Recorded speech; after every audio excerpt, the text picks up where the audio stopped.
In my final video diary today, I'm going to be talking about Brandy and Pep.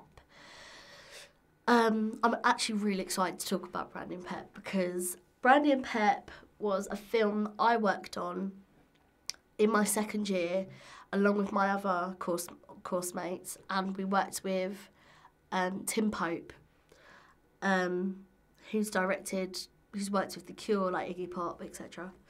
And we worked with all these other professionals. We built the set, painted it, and it was the most amazing experience ever to be on an actual set with real professionals, seeing how a short film like that is made, how it's done.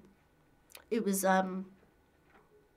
definitely one of the best experiences that I've had. That was a year ago, next week actually. So it was weird because we hadn't seen the finished product.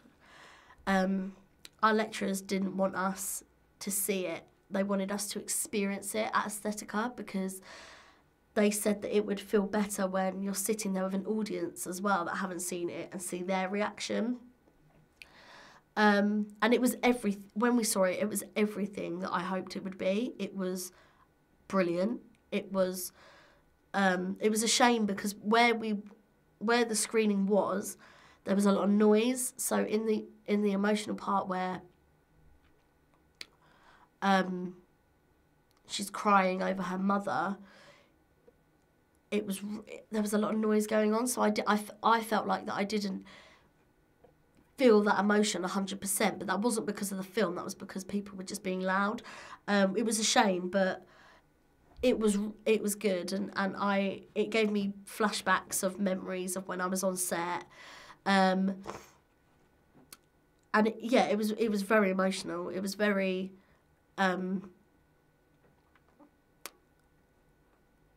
it was very emotional, and it was very beautiful. It had the story was beautiful anyway, written by Michael Holley, and it was just so lovely to see something that you worked on brought to life. That sounds a bit silly, but something that you've worked on for such a long time, you put all your hard work into, and then you see it on screen, and you almost feel famous because you see your name at the end of the credits, and that's never happened for me before. I've never seen, especially at a film festival.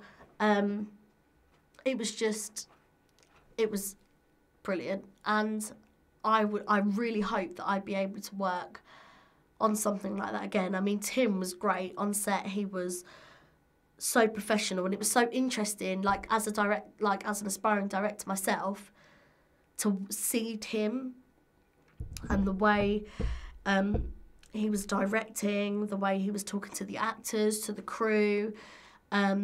He had so much respect for everyone, and communication was great. Like, everyone knew exactly what they were doing. And even at one point when I spoke to Tim, he was so helpful. He gave me so much great advice, and it was one of the best experiences I can say that I've ever had. So, Brandy and Pep, that was the best one.